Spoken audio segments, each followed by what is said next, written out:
I just remember feeling this massive sense of despair. And my entire life, and this is probably the long-winded answer to the first question that you gave me, changed with one 5-second decision.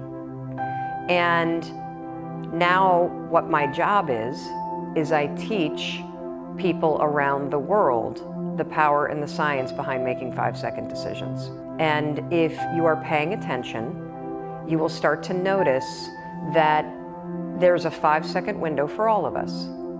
There's a 5-second window between the moment that your inner wisdom, your instincts, your second brain, your gut, whatever you want to call it, all of that unique power that's in you, that comes from your DNA, that comes from your life experiences, that comes from everything that you've learned in your life, situational intelligence, all of that, when it speaks to you and tells you to move, to speak, to take some form of action, you only got 5 seconds to move before your mind will talk you out of it. So what we do is we tend to pull the emergency brake, because your mind is designed to do 3 things.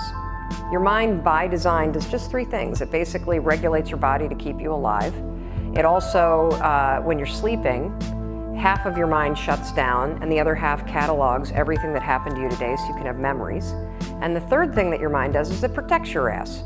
And the main way that it does that is it does that by magnifying risk. Magnifies any situation or any conversation. And so, what happened for me is I realized, as my life was circling the drain and we're facing bankruptcy and Chris is on the couch, this was not the situation that I wanted. I didn't want my life to end in divorce. I didn't want to be in financial ruin. I didn't want to be depressed. I didn't want to be anxious. And here's the truly screwed up thing. I knew what to do to fix it.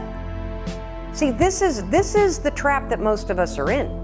Most of us know what we could do to change things for the better. And we spend our time and our energy talking ourselves out of doing those things. So I called it the 5-second rule because I never intended to talk about it. It was a cheat to beat the alarm clock. Here's how it goes. The alarm rings in the morning. Most of us don't want to get out of bed, right? But we know we should. So I would go 5, 4, 3, 2, 1. The moment the alarm rang, 5, 4, 3, 2, 1, just like NASA, what they do, they count down to launch a rocket ship. And the counting backwards kind of shut my mind off. And then suddenly at 1, I would stand up.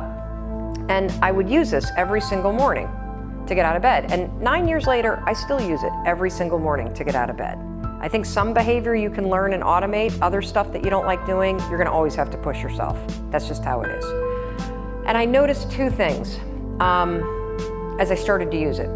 I noticed that window where I'd be lying in bed and I'd have the knowledge that I should get up, but in my body I wouldn't feel it. And as I lied in bed, and you can try this tomorrow morning, set your alarm earlier than you normally do, and watch what happens. The alarm will go off and your mind knows that you said you would get up. Your mind has that wisdom, your gut has that wisdom. It's holding on to it, and then it starts to kind of nudge you with a little guilt. And then what'll happen is all of a sudden you'll start talking yourself out of doing the thing you said you would do. What I know is that those are 2 different parts of your brain going at once. And if you go 5, 4, 3, 2, 1, you interrupt the habit of self-doubt and the habit of talking yourself out of it and shutting down the part of the brain that actually minimizes your power, and you awaken the part of the brain that is active in functional MRIs when you're trying to change. And so all you need to know to change anything is A, you're never gonna feel like it. You're never gonna feel ready to start that business. You're never gonna feel ready to have that hard conversation. You're never gonna feel like getting out of bed. You're never gonna feel like it's a good idea to apply for that promotion. We're designed to stay comfortable and safe.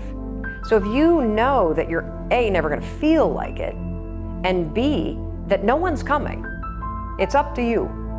You're not a kid anymore. I'm dead serious about this. Like so many of you are waiting to be picked. By who? Are you making the most of your life? And the answer is yes, if you pay attention to what you do in 5-second windows. Are you the kind of person that when your instincts come alive and they want to nudge you to go talk to that cute gal across the way or raise your hand in a meeting and share that idea? Are you the kind of person that pushes yourself to step into that? Or do you pull back? That's the power of a 5-second decision.